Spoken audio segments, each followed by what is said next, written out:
크리스천과 소망은 온 힘을 다했지만 그 밤에 그들이 넘어온 층계 계단까지 갈 수 없었다. 그래서 결국 조그마한 피난처 아래에서 날이 새기까지 앉아 있었다. 그러나 피곤했기 때문에 잠에 빠지고 말았다.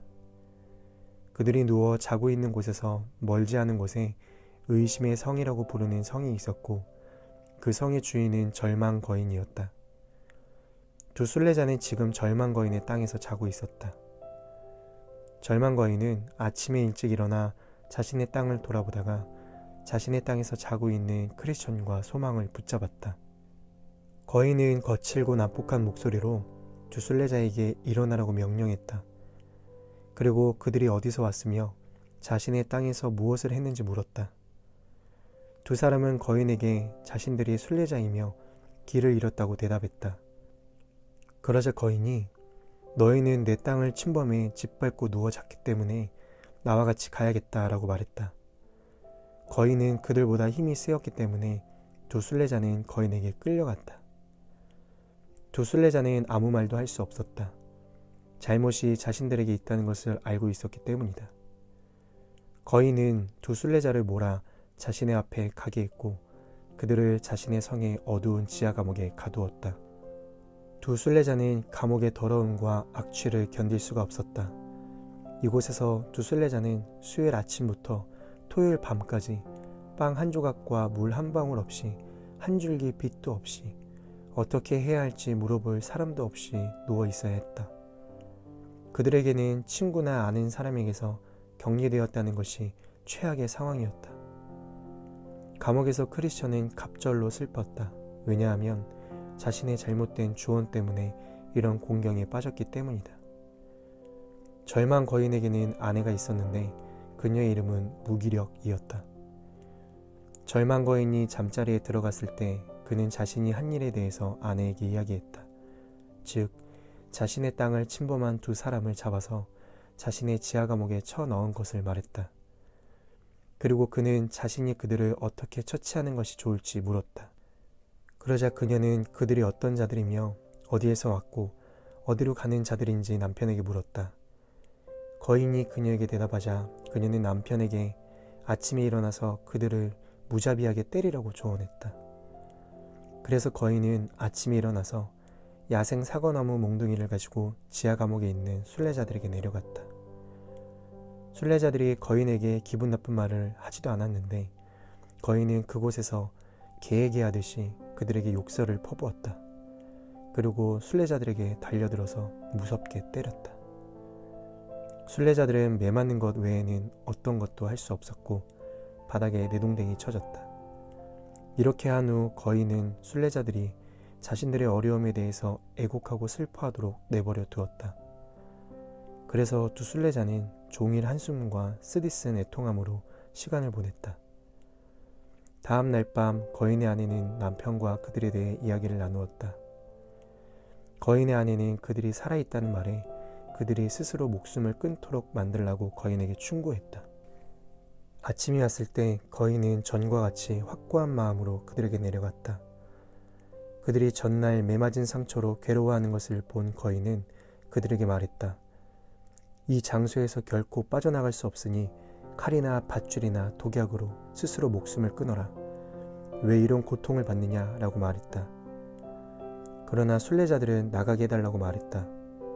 그 말을 듣자 거인은 화난 얼굴로 그들에게 달려들었다. 거인은 분명히 그들을 죽이려는 듯 보였다. 그러나 거인은 갑자기 발작이 일어나서 잠시 손을 쓸 수 없었다. 따라서 거인은 물러갔고 순례자들은 전과 같이 어떻게 해야 할지 고민했다. 옥에 갇힌 두 사람은 거인의 권면에 따라야 할지 말아야 할지 의논하기 시작했다. 그들의 대화는 다음과 같다. 크리스천, 형제여, 우리가 어떻게 해야 하겠습니까? 우리가 지금 사는 삶은 비참합니다. 이렇게 사는 것이 좋은지 스스로 목숨을 끊는 것이 좋은지 모르겠습니다. 이러므로 내 마음이 뼈를 깎는 고통을 겪느니 차라리 숨이 막히는 것과 죽는 것을 택하리이다. 저에게는 지하 감옥보다 무덤이 더 편합니다. 거인의 말을 따를까요? 소망, 정말입니다. 우리의 상황은 비참합니다. 이렇게 사느니 죽는 것이 저에게는 더욱 나을 것 같습니다. 그러나 한번 생각해 보십시오. 우리가 가고자 하는 고장의 주인께서는 너희는 살인하지 말라고 말씀하셨습니다. 우리는 다른 사람을 죽여서는 안 됩니다. 그러니 우리 자신을 죽이라는 거인의 충고를 더더욱 받아들일 수 없습니다. 뿐만 아니라 다른 사람을 죽이는 자는 단지 그의 몸만을 죽이는 것이지만 자기 자신을 죽이는 자는 몸과 영혼을 동시에 죽이는 것입니다. 그리고 내 형제여, 무덤에 있는 것이 편할 것이라고 말씀하셨는데 살인자가 가는 곳이 지옥이라는 것을 잊으셨습니까? 살인자에게는 영생이 없습니다. 그리고 다시 생각해 보십시오. 모든 법이 절망 거인의 손에 있는 것은 아닙니다. 내가 아는 바로 우리처럼 절망 거인에 붙잡힌 어떤 이들은 그의 손에서 탈출했다고 합니다. 세상을 지으신 하나님께서 절망 거인을 죽게 만드실지, 어느 때든지 그가 우리를 가둔 것을 잊게 하실지, 조만간 우리 앞에서 그에게 발작을 일으키셔서 손발을 못쓰게 하실지 누가 알겠습니까? 만약 그에게 발작이 일어난다면 나는 용기를 내서 온 힘을 다해 그의 손에서 빠져나갈 것입니다. 전에 그렇게 하지 못한 내가 바보스럽습니다. 그러니 내 형제여, 인내하십시다. 잠시 참고 견딥시다. 우리가 즐겁게 풀려날 시간이 올 것입니다. 우리 스스로를 죽이는 살인자가 되어서는 안 됩니다. 소망은 이런 말로 크리스천의 마음을 가라앉혔다. 그래서 그들은 어둠 속에서 그날의 슬픔과 괴로움을 견뎌냈다. 저녁이 되자 절망 거인은 갇힌 자들이 자신의 충고를 따랐는지 여부를 살피려고 다시 지하 감옥으로 내려갔다. 절망 거인은 그곳에서 순례자들이 모두 멀쩡하게 살아있는 것을 발견했다. 두 순례자는 빵과 물을 먹지 못했고 매맞은 상처 때문에 숨을 쉬는 것 외에 아무것도 못했지만 내가 말할 수 있는 것은 절망 거인이 그들이 살아있는 것을 발견했다는 것이다. 절망 거인은 무섭게 화를 내면서 말했다. 너희가 내 충고를 무시했으니 태어나지 않은 것보다 최악의 것이 너희에게 있을 것이다. 이 말에 두 순례자는 크게 떨었다. 내가 보기에 크리스천은 기절한 것 같았다. 그러나 다시 정신을 차린 후에 그들은 거인의 충고를 따라야 할지 말아야 할지에 대해서 다시 이야기했다. 크리스천이 다시 망설이는 모습을 보이자 소망이 다음과 같이 두 번째로 대답했다. 소망. 형제여, 기억하십시오. 당신은 여기까지 정말 용감하게 오지 않았습니까? 아볼로온이 당신을 부서뜨릴 수 없었고 사망의 음침한 골짜기에서 당신이 듣고 보고 느낀 것들도 당신을 무너뜨릴 수 없었습니다. 당신은 이미 큰 어려움과 두려움과 놀라움들을 이겨내었습니다. 그런데 지금 당신은 두려워하고 있습니다. 내가 당신과 함께 이 지하 감옥에 있는 것을 보십시오. 저는 본성적으로 당신보다 훨씬 약한 사람입니다. 또한 이 거인은 당신과 마찬가지로 저에게도 상처를 입혔고 빵과 물을 주지 않았으며 나도 당신처럼 어둠에서 신음하고 있습니다. 그러나 좀 더 견딥시다. 허영이 시장에서 어떻게 남자답게 행동했는지 기억하십시오. 당신은 그곳에서 쇠사슬도 철장도 피해 죽음도 두려워하지 않았습니다. 최소한 그리스도인답지 못한 수치스러움은 피하도록 우리가 할 수 있는 한 견디어 봅시다. 밤이 다시 찾아왔다. 거인과 그의 아내는 잠자리에 들었다. 거인의 아내는 갇힌 자들이 거인의 충고를 따랐는지 물었다. 거인은 대답했다. 그놈들은 지독한 고집불통들이야. 자신들의 목숨을 끊기보다는 모든 고생을 견디겠다는 거야. 거인의 아내가 말했다. 내일 그들을 끌고 성 안의 뜰로 데리고 가서 당신이 이미 죽인 자들의 뼈와 해골들을 보여주세요. 그리고 2주간의 마지막 날에 당신이 그들의 동료들에게 한 것처럼 그들을 갈갈이 찢을 것이라는 것을 그들에게 믿게 하세요. 아침이 되었을 때 거인은 그들에게 다시 내려가서 그들을 끌고 성 안의 뜰로 데리고 가서 자신의 아내가 부탁한 대로 그들에게 뼈와 해골들을 보여주었다. 거인은 말했다. 이들은 너희처럼 순례자들이었다. 너희처럼 내 땅을 침범했기 때문에 적절하다고 생각한 때 내가 그들을 갈갈이 찢어 죽였다. 그러니 열흘 안에 너희도 이렇게 죽을 것이다. 자, 다시 지하 감옥으로 내려가라. 이 말과 함께 거인은 그들이 감옥으로 내려가는 동안 그들을 계속 때렸다. 두 순례자는 토요일 내내 전과 같이 비참한 모습으로 누워 있었다.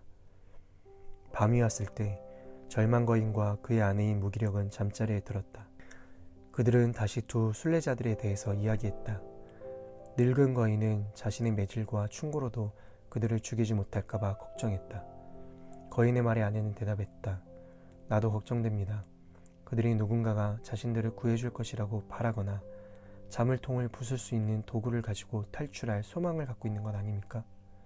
거인은 당신이 그렇게 생각하고 있다면 내일 아침 내가 그들을 조사해 보겠소 라고 말했다. 토요일 밤 자정쯤 되자 두 순례자는 기도하기 시작했고 기도는 거의 동이 틀 때까지 계속되었다. 아침이 되기 바로 직전 착한 크리스천은 갑자기 놀라면서 격렬하게 말했다. 이런 어리석은 자 같으니 자유롭게 도망칠 수 있었는데 이 악취나는 지하 감옥에 누워 있었다니. 저의 품에 약속이라는 열쇠가 있는데 의심의 성에 있는 어떤 문도 열 수 있습니다. 소망이 말했다. 이거 참 기쁜 소식입니다. 착한 형제여, 열쇠를 꺼내어 어서 열어보세요.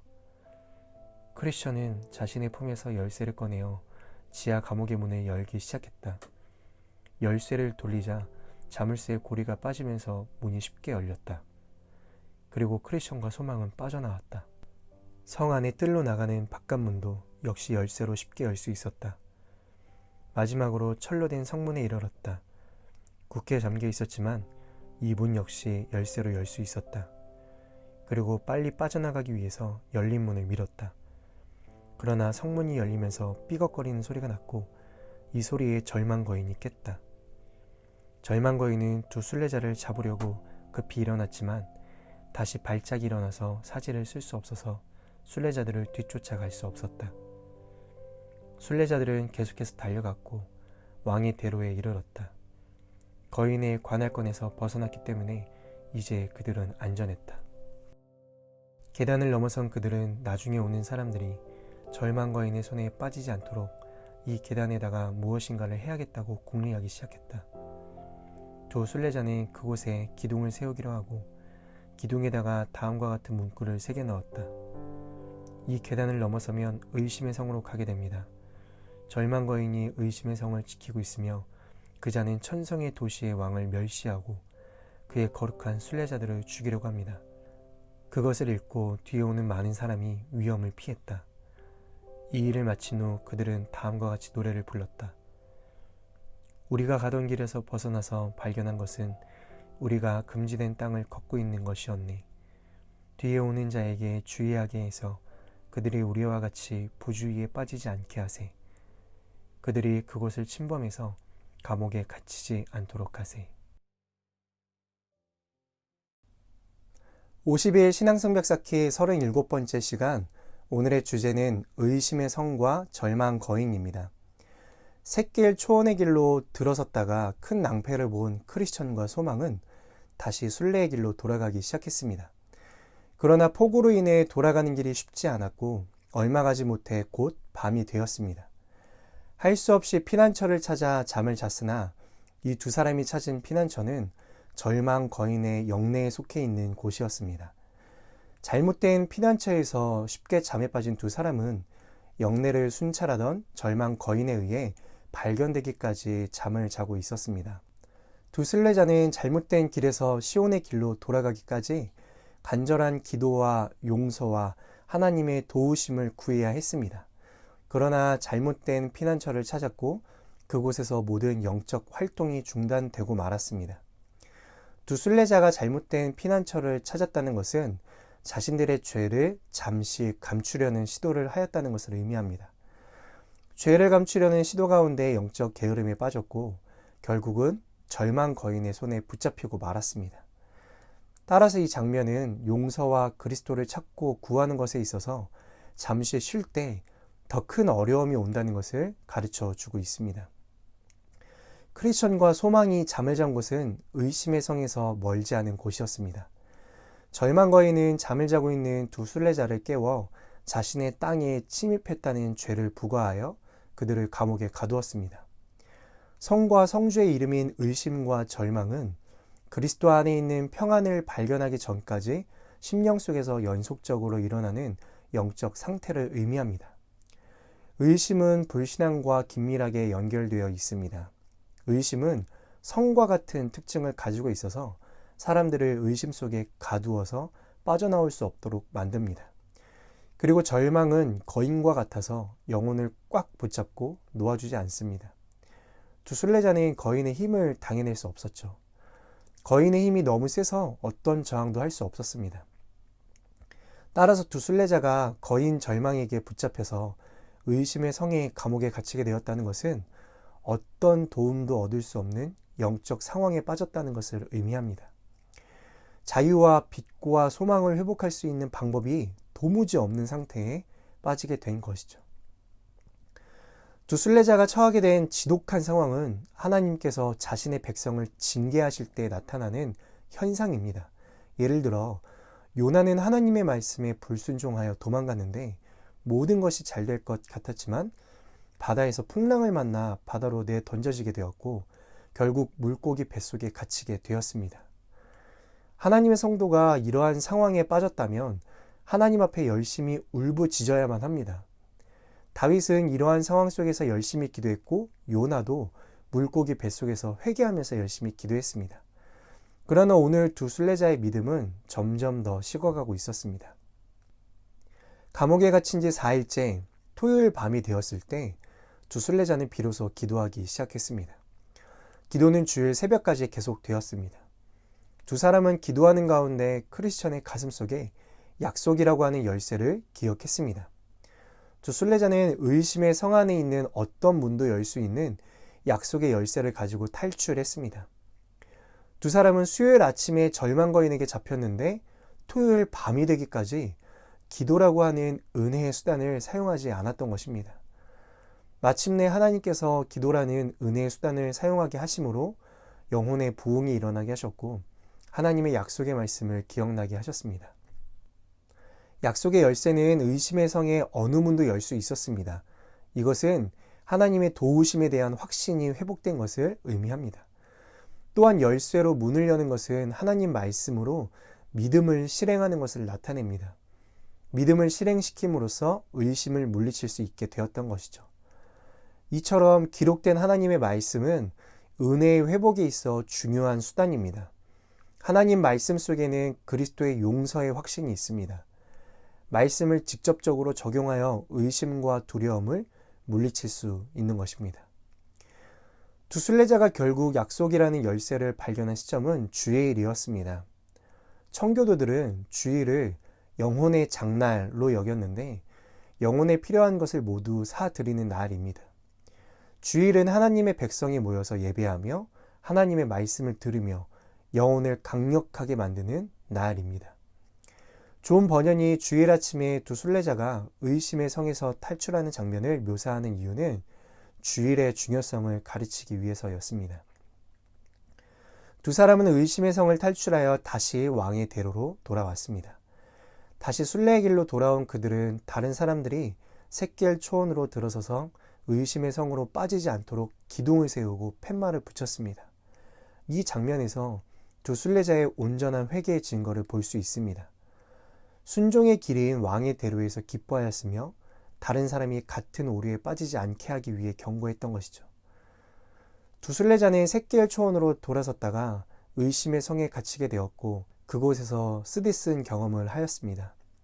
이러한 경험을 통해 시온으로 가는 길에서 벗어나는 것이 얼마나 위험하며 자기 자신의 육신적인 판단을 신뢰하게 될 때 엄청난 어려움을 겪게 된다는 것을 그들은 직접 뼈저리게 체험했습니다. 그리고 일단 죄에 빠지면 혹독하고 무서운 결과가 기다린다는 것을 깨닫게 되었죠. 또한 순례의 길이 불편하다 할지라도 기쁨으로 걸어가야 하며 절망 가운데 인내하고 견딘다면 반드시 하나님의 약속이 이루어지게 될 것이라는 것을 확신하게 되었습니다. 사랑하는 선생님, 우리가 이 믿음의 여정을 안전하게 나아갈 수 있는 방법은 하나님의 말씀을 의지하며 좌로나 우로나 유혹에 치우치지 않는 것입니다. 혹여 유혹에 넘어지더라도 회개와 기도로 다시 말씀을 의지함으로 순종의 길로 돌아오는 것입니다. 오늘 하루도 세상의 수많은 유혹에 마음 두지 마시고 곁눈질 하지 마시고 우리에게 약속된 하늘의 상급을 기대하고 바라보며 순례의 걸음을 내딛는 선생님들 되시기를 축복합니다. 함께 기도하겠습니다. 사랑의 하나님, 오늘 의심의 성과 절망 거인이라는 주제를 함께 살펴보았습니다. 우리의 삶 가운데 찾아오는 많은 유혹들 가운데 우리의 마음을 두지 않게 하여 주시고, 우리의 가슴에 있는 약속이라는 하나님께서 우리에게 허락하신 이 귀한 믿음의 열쇠를 가지고 삶의 모든 어려움의 문을 우리가 열고 믿음의 여정을 한 걸음 한 걸음 내딛는 우리 모두가 될 수 있도록 오늘도 우리와 함께하여 주시옵소서. 감사드립니다. 예수님의 이름으로 기도합니다. 아멘.